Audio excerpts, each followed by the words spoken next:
everyone, it's Helen here. Today I will be making bánh cuốn or Vietnamese steamed rice rolls. In Vietnam we love eating rice and noodles and anything else that is made from flour. We will call it bánh or cake. And making this bánh involves rolling or cuốn, so we call it bánh cuốn. Making bánh cuốn requires lots of patience, and therefore if you want to test how patient you are, then let's go to the kitchen with me and we make some bánh cuốn, okay? For this recipe, I'm using one pack of 400 gram bánh cuốn flour. But if you can't find this, you can mix rice starch with tapioca starch for 200 gram each. You dissolve the bánh cuốn flour with half a teaspoon of salt, 1 tablespoon of vegetable oil, and 1 liter of water. On the package, they say that you should use 750 ml water, but I use more than that for this recipe, and I will explain to you why later. So stir well until the flour is dissolved, and in order for the crepes to have a smooth, silky texture, let the batter rest for at least 1 hour or better overnight. Meanwhile, we will prepare the fillings. Season the minced pork with salt and pepper. Mix well.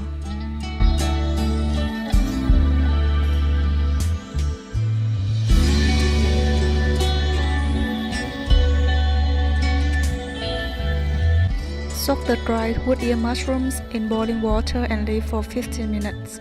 They will grow bigger and become softer. Then wash them well under cold running water and remove the stem if any. After that, you cut them in thin strips and then chop them up. Wood ear mushrooms are popular for many Chinese and Vietnamese recipes, so you can actually buy them at any Asian grocery store.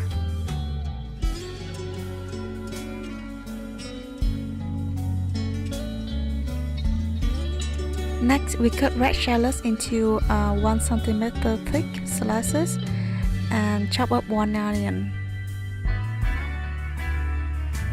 We need a lot of fried shallot to garnish, so this is how to make fried shallot or hành phi. Make sure that the shallot slices are very dry and coat with some tapioca starch. Because the Asian red shallot is quite expensive here, so I also add onion slices for more volume.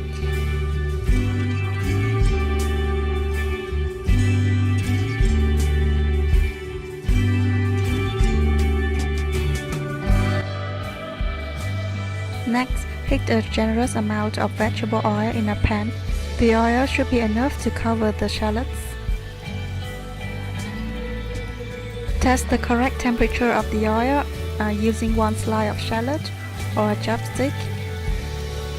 If you see bubbles around it, meaning the oil has the right temperature. Fry the onion and shallot slices until they are slightly golden brown and quickly remove from the pan.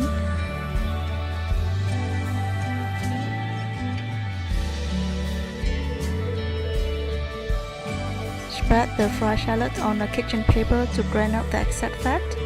Then when it cools down, it will become crispy.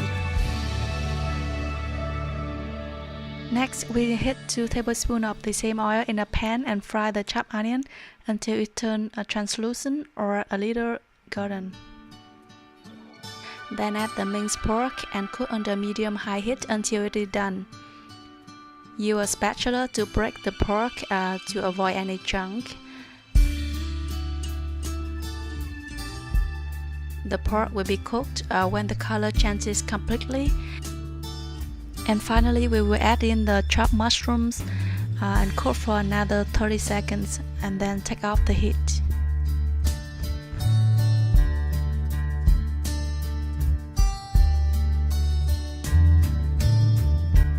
Now comes the more exciting part, making the right crepes. This is how bánh cuốn is made at a street vendor in Vietnam. They have a pot filled half full with water, and a piece of cloth is stretched and tied tightly on top of the pot.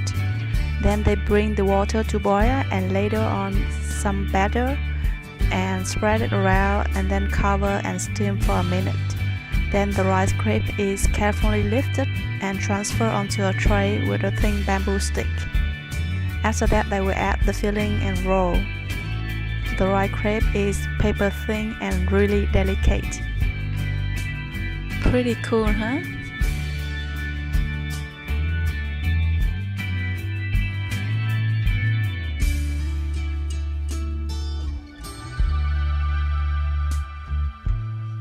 So that was it that I filmed the people making bánh cuốn in Vietnam during my last trip to Vietnam. And but we are making it at home today, and it will be too much complicated to set up such a system like that. So I'm gonna simplify the process and making bánh cuốn with just a non-stick pan and a tray, right?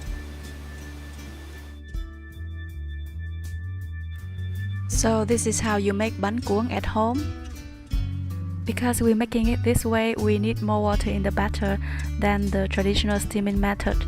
That's why I add 1 liter of water instead of 750 ml water as instructed in the package. You grease the pan and the flat surface with a very thin layer of oil, and then heat the pan over medium-high heat until it is nice and hot, then pouring 1/4 cup of the batter. Tilt the pan in a circular motion to make the even round crepe. Cover and cook for 1 minute.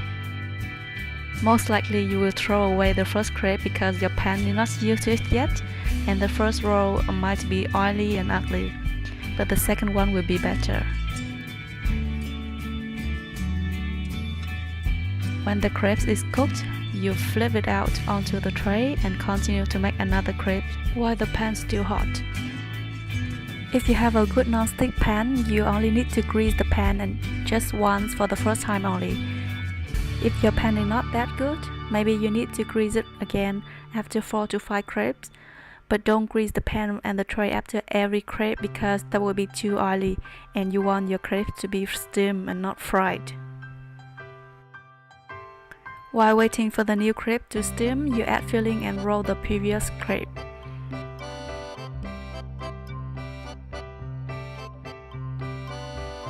There are many ways to roll, and this is just one of them. Remember to always stir up the batter before making the new crepe. Just continue to do this until you finish the batter. It will need a little practice, but I'm sure you can do it. The more skillful you get, the thinner you can make the crepe. It will take about 40 to 50 minutes to finish the batter if you continue this process successively. So be patient. This is another way to roll. You just fold it 2 times like this.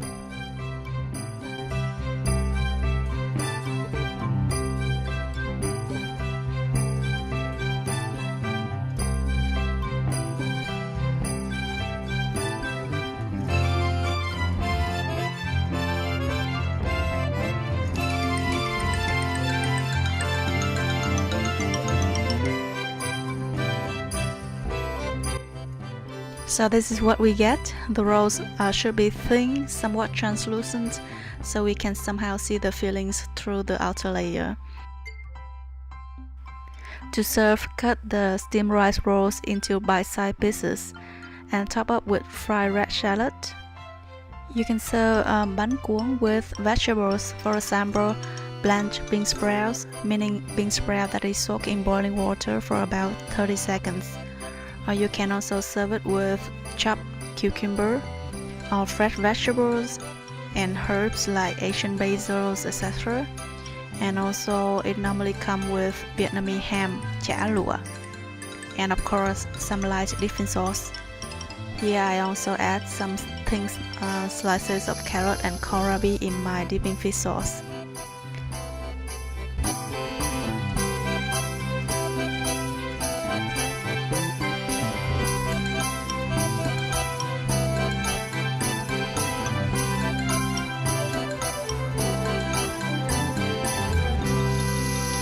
Let's give it a try.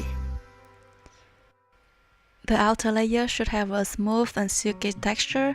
The fillings will be a little crunchy because of the woody mushrooms. You feel the freshness of the vegetables and also the sweetness of the fried shallots. Bánh cuốn has many variations. It is served differently in different regions in Vietnam. And this is a takeaway bánh cuốn from the store that I filmed earlier. They added some cotton meat or meat floss on top and some fried breadcrumbs. Yummy! And this is bánh cuốn from a famous restaurant in Da Nang. It is served with a platter of fresh vegetables, and also they put some green papaya slices in the light dip in fish sauce. So enjoy your homemade bánh cuốn and thank you for watching. Bye bye! I got no luck for her, and before much longer I gotta be on the run. So sparrow, sparrow, won't you spread your wings and go and tell the girl I really miss her so. Poor fellow, sitting by your window, I don't know from whence I come and go. I can lend you my wings, but you gotta know, you gotta let her know you miss her so. Oh, but my girl, she's got no love for me, and there's my girl, I got no love for her, and before much longer I gotta be on the run. I know, fellow by the window, I don't know from whence I come and go, but I know where you gotta go. You gotta go and let her know you miss her so.